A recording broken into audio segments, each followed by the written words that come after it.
kailanman. Umawit ang daigdigan, lahat ng naroon.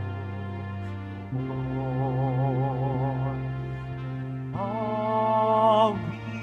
ang sangkatauhan, purihin ang Panginoon. Mapuri sa kaitaasan, siya'y papurihan, Diyos ng lahat, o papuri sa kaitaasan, siya'y papurihan, ngayon at magpakailanman. Sa ngalan ng Ama at ng Anak at ng Espiritu Santo, Amen. ang pagpapala ng ating Panginoong Jesucristo, ang pag-ibig ng Diyos Ama, at ang pakikipagkaisa ng Espiritu Santo, naway sumainyong lahat. At sumaiyo rin. Aminin muna natin mga kapatid ang ating mga kasalanan upang maging marapat tayong gumanap sa banal na pagdiriwang. Inaamin ko sa makapangyarihang Diyos at sa inyo mga kapatid, na lubha akong nagkasala sa isip, sa salita at sa gawa, at sa aking pagkukulang. Kaya isinasamo ko sa mahal na Birheng Maria, sa lahat ng mga anghel at mga banal, at sa inyo mga kapatid, na ako'y panalangin sa Panginoong ating Diyos.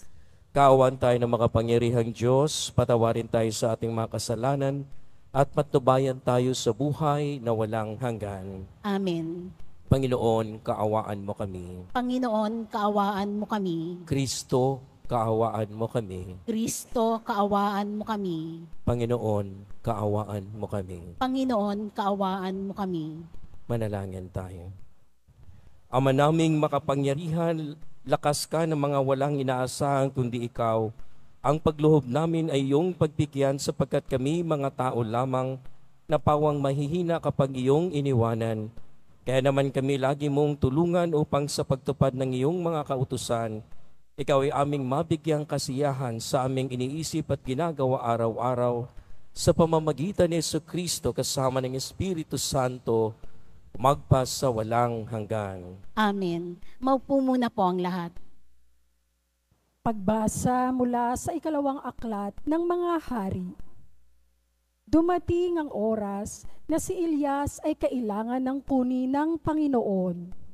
Noon ay naglalakad sila ni Eliseo buhat sa Gilgal. Pagdating nila sa Jericho, sinabi ni Elias kay Eliseo, "Maiwan ka na rito, pagkat pinatutuloy ako ng Panginoon sa Jordan." Ngunit sinabi niya, "Naririnig ako ng Panginoon, hanggang buhay ka, hindi ako hihiwalay sa iyo."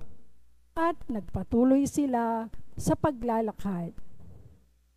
Sinundan sila ng pangkat ng mga propeta at pinanood sa di kalayuan nang sila'y tumigil sa tabi ng ilog Jordan. Hinubad ni Elias ang kanyang balabal at inihampas sa tubig. Nahawi ang tubig at sila'y tumawid. Pagkatawid nila, sinabi ni Elias, "Sabihin mo sa akin kung ano ang ibig mong gawin ko para sa iyo bago ako kunin." Sumagot si Eliseo, "Ipinakikiusap kong ipamana ninyo sa akin ang 2 bahagi ng inyong kapangyarihan." Sinabi ni Elias, "Mabigat ang hinihingi mo. Gayunman, pag nakita mo akong kinuha, mangyayari ang kahilingan mo.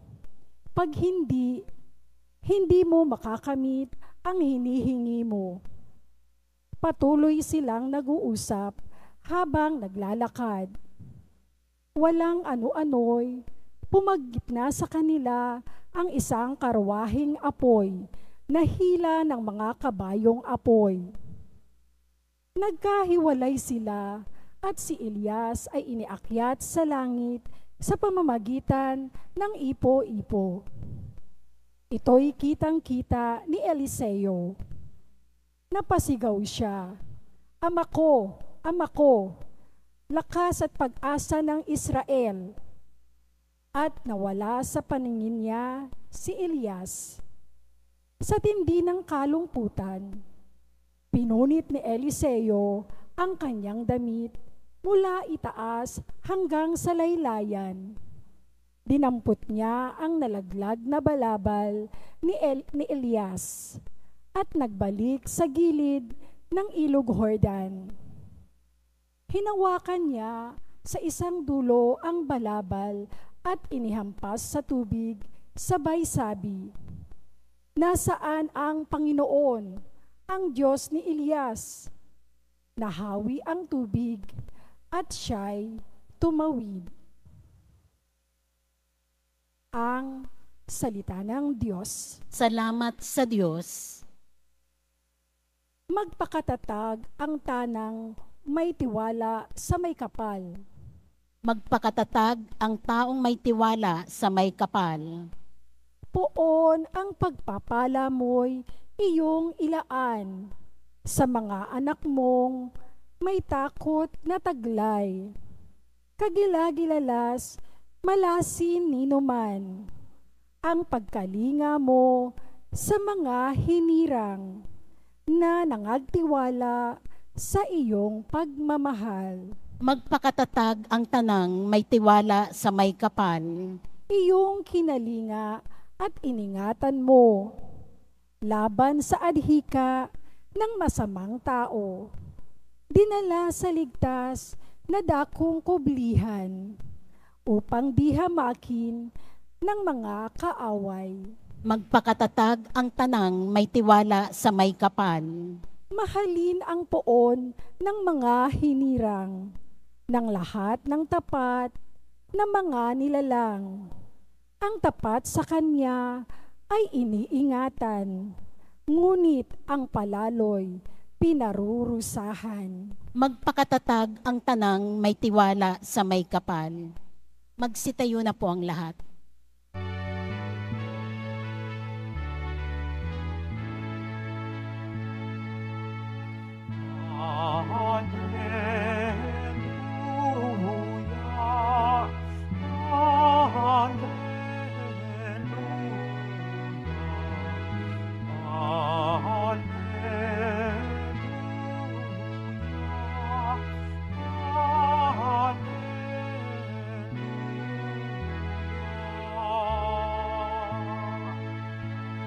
Sa akin nagmamahal, tutupad sa aking aral, Ama't ako'y mananahan.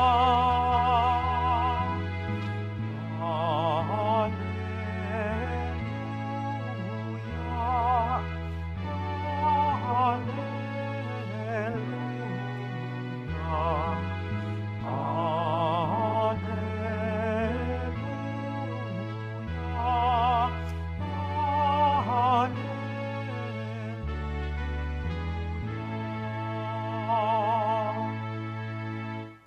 Sumainyo ang Panginoon. At sumayo rin. Ang mabuting balita ng Panginoon ayon kay San Mateo. Papuri sa iyo, Panginoon. Noong panahong iyon, sinabi ni Jesus sa kanyang mga alagad, Pag-ingatan ninyo na huwag maging pakitang tao lamang ang paggawa ninyo ng mabuti. Kapag ganyan ang ginawa ninyo, wala kayong matatamong gantimpala buhat sa inyong amang nasa langit. Kaya nga kapag naglilimos ka, huwag mo nang ipagmaingay ito katulad ng ginagawa ng mga mapagpaimbabaw doon sa sinagoga at sa mga lansangan. Ginagawa nila ito upang purihin sila ng mga tao. Sinasabi ko sa inyo, tinanggap na nila ang kanilang gantimpala. Ngunit kung naglilimos ka, huwag mo nang ipaalam ito kahit sa iyong pinakamatalik na kaibigan upang malihim ang iyong paglilimos.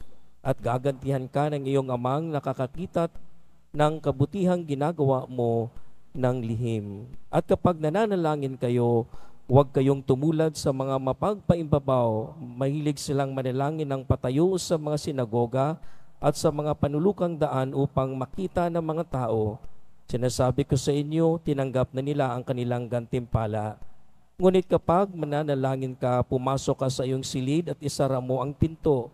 Saka ka manalangin sa iyong amang hindi mo nakikita at gagantihan ka ng iyong amang nakakakita ng kabutihang ginagawa mo ng lihim. Kapag nag-aayuno kayo, huwag kayong magmumukhang malungkot. Tulad ng mapagpaimbabaw, hindi sila nag-aayos upang malaman ng mga tao na sila'y nag-aayuno. Sinasabi ko sa inyo, tinanggap na nila ang kanilang gantimpala.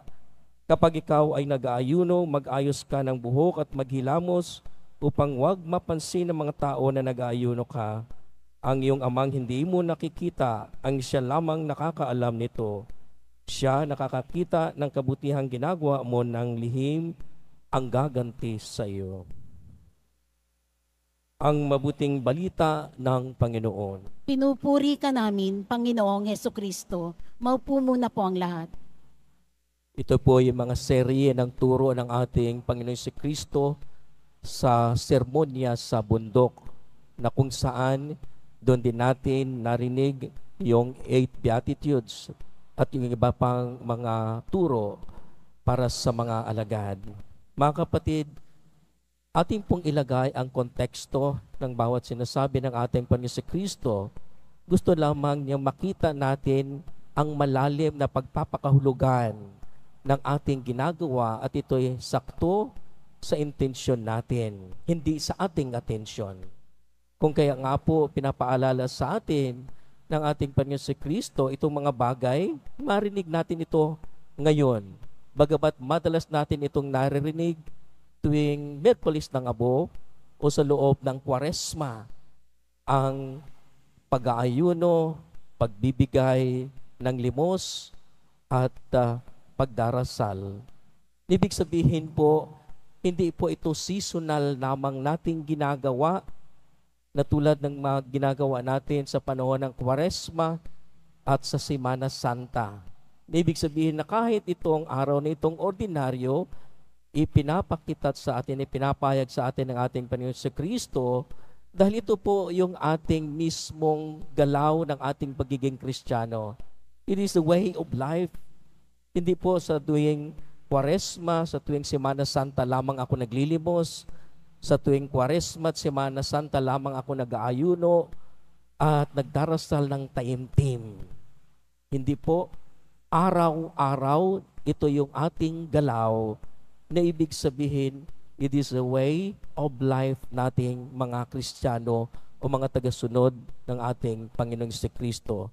Pansamantala natin siguro i-address ang tatlong bagay na ito na ating ginagawa sa pagiging Kristiyano. Halimbawa, sa ating pagdarasal, ng pagpapakahulugan po nito is tinataas natin sa Diyos ang ating puso at isip. Alam po natin, marami tayong pinagkakaabalahan, marami tayong iniisip, marami tayong ginagawa, yung ating mga damdamin, marami samot-sari ang ating ginagawa. Pero kakaunti yung panahon ng ating ginugugol sa pagdarasal o ang koneksyon natin sa Diyos. Di po ba binigyan tayo ng 24 hours a day na kung ating titingnan, madalas po nating narinig sa ibang mga tao, wala na akong panahon magdasal. Ang panahon po ay patuloy natin na ginagalawan. Ibig sabihin, we cannot even manage the time. Hindi natin na ma-manage ang time kasi kahit ako'y nakatayo dito at kayo nakaupo dyan, gumagalaw ang panahon. Ang atin pong na ma-manage ay ang ating mga energy within the time frame. Kung hindi mo aayusin ang energy mo within the time frame, halimbawa kung 24 hours, at sasabihin, wala kang panahon sa Diyos. Di po ba't karanasan din natin na pag tayo po ay na-corner ng ating pagkatao, tayo nagkakaroon ng problema, tayo ay may dinudulog sa Diyos dahil sa mga kamag-anak nating may sakit o mismong tayo ay may sakit, ano po ang ating ginagawa na para pong compromise sa Kanya. Sasabihin natin, Panginoon, bigyan mo pa ako ng time. At pag meron ako'y gagaling sa aking karamdaman, igugugol ko ito para sa paglingkod sa iyo. Now, you understand what the time is. Now, you understand what your energy is. Ibig sabihin, nagkakaroon ka na tuloy na biging conscious ka nang ikaw ay na-corner na sa iyong pagkatao. Otherwise, kinakalimutan mo siya. Again, this is a way of life na ang dasal ay ang ating buhay at ang buhay ay ang ating mismong dasal. Nadala-dala po natin yan within 24 hours na kahit tayo natutulog. Ito po ay full expressions natin ng ating mismong connection sa Diyos that we all raise it up, entrust ourselves to Him. Dasal dapat hindi mawala sa atin. Ito'y ating hinga, ito'y ating hininga, ito'y ang ating buhay, huwag kaligtaan. Kung hindi ka na makapagdasal, para mo na rin pinuputol ang buhay mo o koneksyon sa may likha. Pag-aayuno, of course, hindi lang po dahil kinukonsidera natin ang ating mga katawan na kailangan natin mag-fasting, mag-diet, hindi po. Ang atin pong iniisip dito, hindi po ito pinagbabawal, kundi ayaw nating tayo kontrolin ng ating mga kinakain. Di po ba pag tayo ay na-depress, tayo nalungkot, ang iba hindi kakain at invite kumakain ng lubusan. Ibig sabihin, these are all external things that connects to the body that allowing them na ikaw ay kanilang mamamanipula ang iyong mismong pagkatao at is na para mo pang ginagawa silang mag-control sa buhay mo. It is the other way around. You will be the one who will control ng iyong mismong pangangailangan ng iyong katawan at hindi ang katawan ang nagkukontrola sa iyo. So we need discipline. Okay po, ang pangatlo, ang pahapyaw, ang pagbibigay ng limos. Pagtulong sa kapwa. Hindi po ito dahil lamang gusto mong makita ka. Kadalasan po, alam natin yan, pag merong mga eleksyon, dahan-dahan ang lumalabas, nagpapakita ng pagtulong. Pero ang intensyon ay para lamang makita sila at ang atensyon ang gusto nila. No? Atin pong ilalagay sa sakto, bakit tayo tumutulong sa ating kapwa? Dahil pare-pareho lang po tayong nagtutulungan. It is not because I am powerful, it is not because I am wealthy, it is not because I have abundance in life, dahil ako tutulong. Tutulong ako because this is the nature of ourselves, that we came from God. God is generous. So that's why I am His creature, that I should be also generous. Ibig sabihin, likas po sana sa atin ang mapagbigay dahil kaloob po ito ng lahat sa Diyos. Ang lahat ng ating tinatanggap ay wala naman po talaga tayong investment dito sa mundo. Ang iba'y magaling dumiskarte, ang iba'y mahina, kaya tutulungan ang mahina nang hindi mo pa pinaangat ang iyong sarili. Na ibig sabihin, many of us would think about to be attended to dahil gusto nilang mapagbigyan ang kanilang atensyon. Hindi yung intensyon na ang Diyos ang pinagmulan ng ito.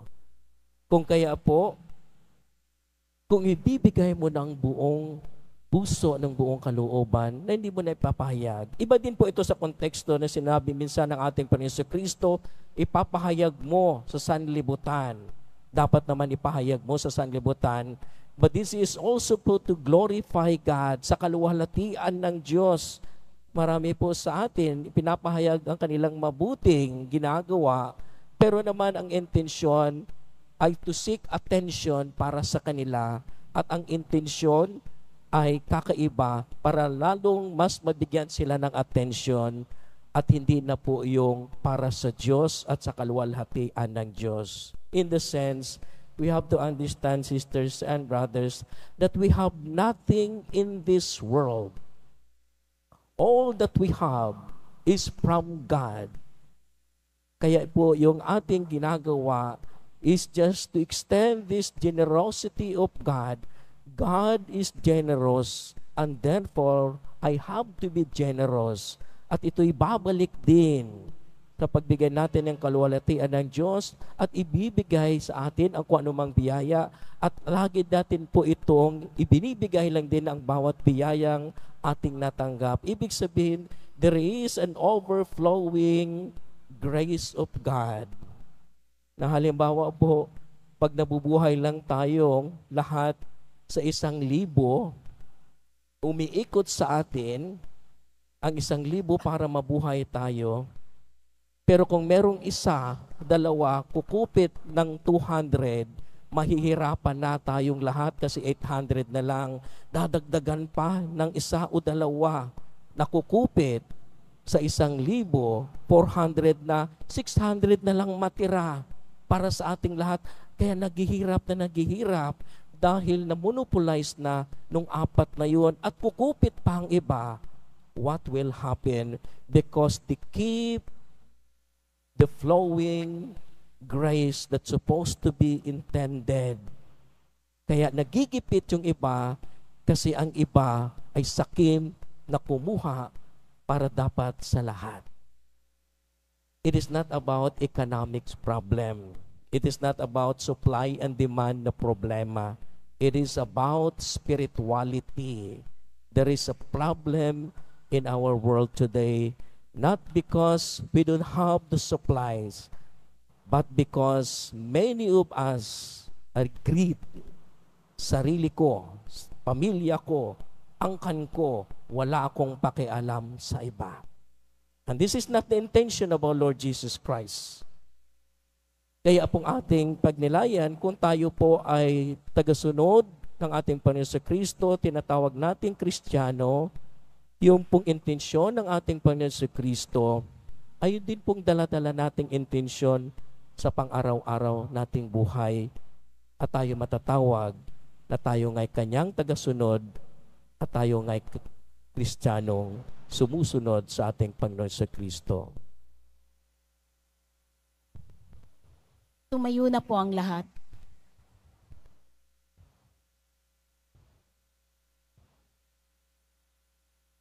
Mga kapatid, manalangin tayo sa Diyos ng katotohanan at pag-ibig para sa mga biyaya ng katotohanan at katapatan sa simbahan at sa sandaigdigan. Ang ating itutugon, panatilihin mo kaming malinis sa iyong paningin, O Panginoon. Panatilihin mo kaming malinis sa iyong paningin, O Panginoon. Ang simbahan, naway isaloob ang gawain at misyon ng pagpapanibago upang malinaw na maunawaan ng lahat si Kristo. Manalangin tayo. Panatilihin mo kaming malinis sa iyong paningin, O Panginoon. Ang mga pari at mga religyoso, naway maging masigasig na tagapagpahayag ng Ebanghelyo sa pamamagitan ng pagsaksi sa kanilang sariling buhay. Manalangin tayo. Panatilihin mo kaming malinis sa iyong paningin, O Panginoon. Ang mga lingkod pang mamamayanan at komunidad, naway maging tapat at hindi makasarili sa kanilang gawain ng paghahatid ng katarungan, karangalan at pagkakaisa sa mga taong kanilang pinaglilingkuran. Manalangin tayo.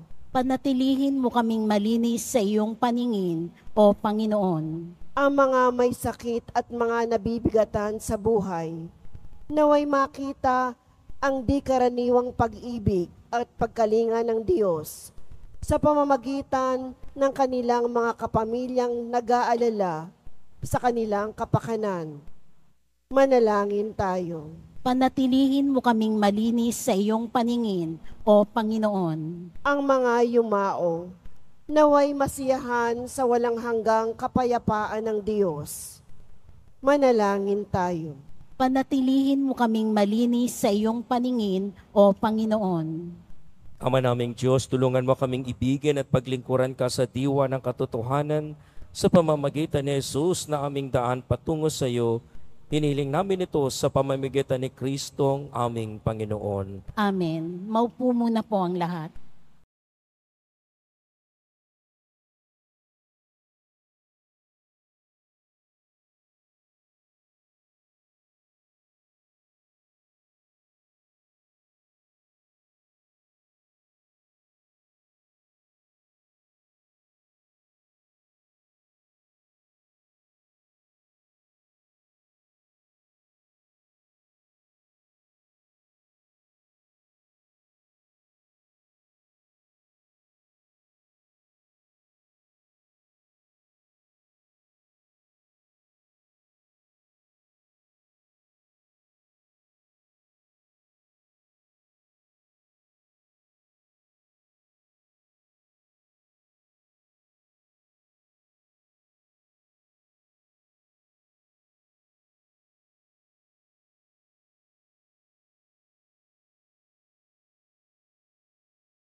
Tumayo na po ang lahat. Manalangin kayo mga kapatid upang paghain natin ay kalugdan ng Diyos amang makapangyarihan. Tanggapin nawa ng Panginoon itong paghahain sa iyong mga kamay, sa kapurihan niya at karangalan sa ating kapakinabangan at sa buong sambayanan niyang banal. Ama naming lumikha, kami ginawa mong may angking katauhan na dapat pakanin at pangalagaan, at iyong dinudulutan ng banal na pakikinabang, ipagkaloob mong kami huwag magkulang sa mga inuukol mo sa aming kapakanan, sa pamamagitan ni Jesucristo kasama ng Espiritu Santo, magpas sa walang hanggan. Amen. Sumainyo ang Panginoon. At sumaiyo rin. Itaas sa Diyos ang inyong puso at diwa. Itinaas na namin sa Panginoon. Pasalamatan natin ang Panginoong ating Diyos. Marapat na siya ay pasalamatan. Ama naming makapangyarihan, tunay ngang marapat na ikaw ay aming pasalamatan. Pinagbibigyan mong ito'y aming maihayag kahit na ito'y walang anumang maidaragdag. Sa kadakilaang sa iyo ay likas, sa pagpupuri namin ang nakikinabang ay kami ring iyong pinapakiharapan sa pamamagitan ng anak mong minamahal. Kaya kaisa ng mga anghel ay nagsisiawit ng papuri sa iyo nang walang humpay sa kalangitan. Kami nagbubunyi sa iyong kadakilaan. Santo, Santo, Santo, Panginoong Diyos ng mga hukbo, napupuno ang langit at lupa ng kadakilaan mo. O sana sa kaitaasan, pinagpala ang naparirito sa ngalan ng Panginoon. O sana sa kaitaasan, lumuhod po ang lahat. Ama naming banal, ikaw ang bukal ng tanang kabanalan, kaya't sa pamamagitan ng iyong Espiritu, gawin mong banal ang mga kaloob na ito upang para sa aming magiging katawan at dugo ng aming Panginoong Jesucristo. Bago niya pinagtiis ang kusang loob na maging handog, hinawakan niya ang tinapay, pinasalamatan kanya, pinaghati-hati niya at inabot sa kanyang mga alagad at sinabi, tanggapin ninyong lahat ito at kanin. Ito ang aking katawan na ihahandog para sa inyo.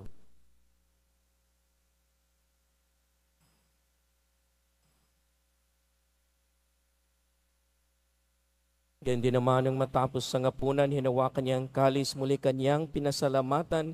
Inabot niya ang kalis sa kanyang mga alagad at sinabi, tanggapin ninyong lahat ito at inumin ito ang kalis ng aking dugo, ng bago at walang hanggang tipan. Ng aking dugo na ibubuhos para sa inyo at para sa lahat sa ikapagpapatawad ng mga kasalanan.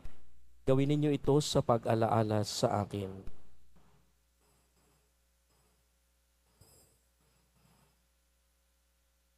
Magsitayo na po ang lahat. Pagbunyin natin ang misteryo ng ating pananampalataya. Si Kristo'y namatay, si Kristo'y nabuhay, si Kristo'y babalik sa wakas ng panahon. Ama, ginagawa namin ngayon ang pag-alaala sa pagkamatay at muling pagkabuhay ng iyong anak, kaya tinaalay namin sa iyo ang tinapay na nagbibigay buhay at ang kalis na nagkakaloob ng kaligtasan. Kami nagpapasalamat dahil kami iyong minarapat na tumayo sa harap mo para maglingkod sa iyo. Isinasamo namin kami magkasalo-salo sa katawan at dugo ni Kristo ay mabuklod sa pagkakaisa sa pamamagitan ng Espiritu Santo. Ama, lingapin mo ang iyong simbahang laganap sa buong daigdig. Puspusin mo kami sa pag-ibig kaisa ni Francisco na aming Papa at ni Jose na aming Obispo at ng Tanang Kaparian. Alalahanin mo rin ang mga kapatid naming nahimlay na may pag-asang sila'y muling mabubuhay, gayon din ang lahat ng mga pumanaw. Kaawaan mo sila at patuloyin sa iyong kaliwanagan. Kaawaan mo at pagindapating kaming lahat na makasalo sa iyong buhay na walang wakas. Kaisa ng mahal na Birheng Maria na ina ng Diyos, ng kabiyak ng puso niyang si San Jose, kaisa ng mga apostol ni San Juan Bautista at ang lahat ng mga banal na namuhay dito sa daigdig ng kalugod-lugod sa iyo. Maipagdiwang nawa namin ang pagpupuri sa ikararangal mo sa pamamagitan ng iyong anak na aming Panginoong Hesus Kristo. Sa pamamagitan ni Kristo, kasama niya at sa kanya ang lahat ng parangal at papuri ay sa iyo, Diyos Amang makapangyarihan, kasama ng Espiritu Santo, magpasawalang hanggan. Amen. Sa tagubilin ng nakagaling na utos at turo ni Jesus na Panginoon natin na namin, sumasalangit ka, sambahin ang ngalan mo, mapasa amin ang kaharian mo, sundin ang loob mo dito sa lupa para lang sa langit. Bigyan mo kami ngayon ng aming kakanin sa araw-araw at patawarin mo kami sa aming mga sala para ng pagpapatawad namin sa nagkakasala sa amin. At huwag mo kaming ipahintulot sa tukso at iadya mo kami sa lahat ng masama. Hinihiling namin kami adya sa lahat ng masama, pagkalooban ng kapayapaan araw-araw, iligtas sa kasalanan at ilayo sa lahat ng kapahamakan, samantalang aming pinananabikan ng dakilang araw ng pagpapahayag ng tagapagligtas naming si Hesus Kristo. Sapagkat iyo ang kaharian at ang kapangyarihan at ang kapurihan magpakailanman. Amen. Panginoong Hesus Kristo, sinabi mo sa iyong mga apostol, kapayapaan ang iniiwan ko sa inyo, ang aking kapayapaan ang ibinibigay ko sa inyo. Tungayan mo ang aming pananampalataya at huwag ang aming pagkakasala. Pagkalooban mo kami ng kapayapaan at pagkakaisa ayon sa iyong kalooban, kasama ng Espiritu Santo, magpasawalang hanggan. Amen. Ang kapayapaan ng Panginoon ay laging sumainyo. At sumaiyo rin. Magbigayin kayo ng kapayapaan sa isa't isa. Peace, peace, peace. Kordero ng Diyos na nag-aalis ng mga kasalanan ng sanlibutan, maawa ka sa amin. Kordero ng Diyos na nag-aalis ng mga kasalanan ng sanlibutan, maawa ka sa amin. Kordero ng Diyos na nag-aalis ng mga kasalanan ng sanlibutan, ipagkaloob mo sa amin ang kapayapaan. Lumuhod po ang lahat. Narito mga kapatid, si Hesus Kristo ang maawaing kordero ng Diyos na nag-aalis ng mga kasalanan ng sanlibutan. Mapapalad tayo na niya makibahagi sa kanyang piging. Panginoon, hindi ako karapat-dapat na magpatuloy sa iyo, ngunit sa isang salita mo lamang ay gagaling na ako. Ipagsanggalang nawa tayo ng katawan at dugo ni Kristo para sa buhay na walang hanggan. Amen.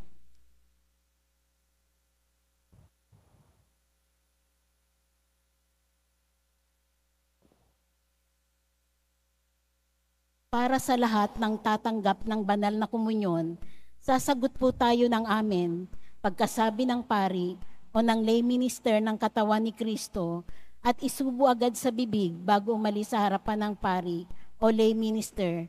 Sumunod po tayo.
Manalangin tayo.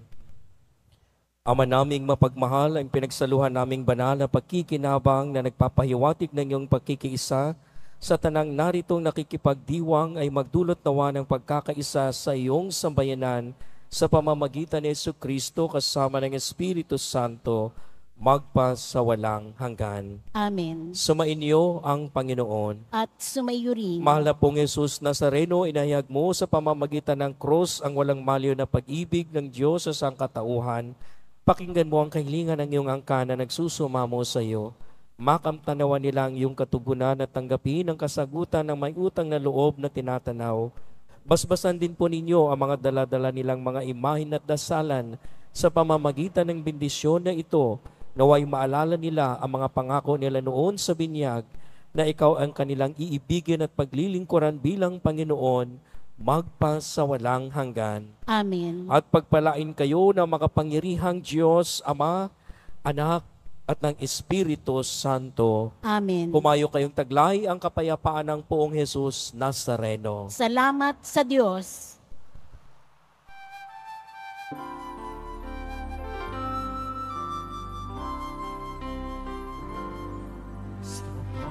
Padre Jesus Nazareno, sinasamba ka namin.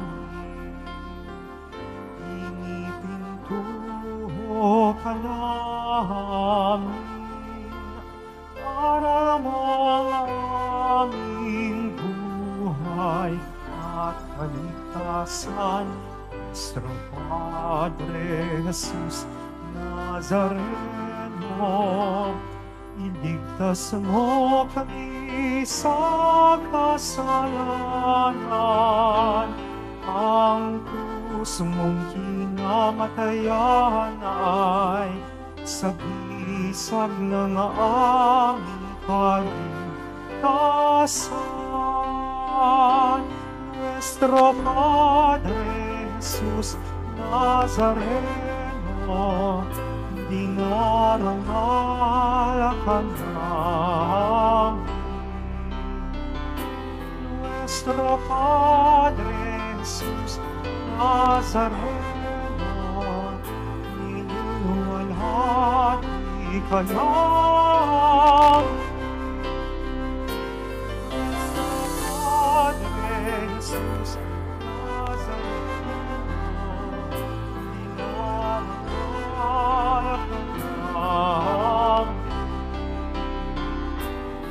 Nuestro Padre Jesus Nazareno,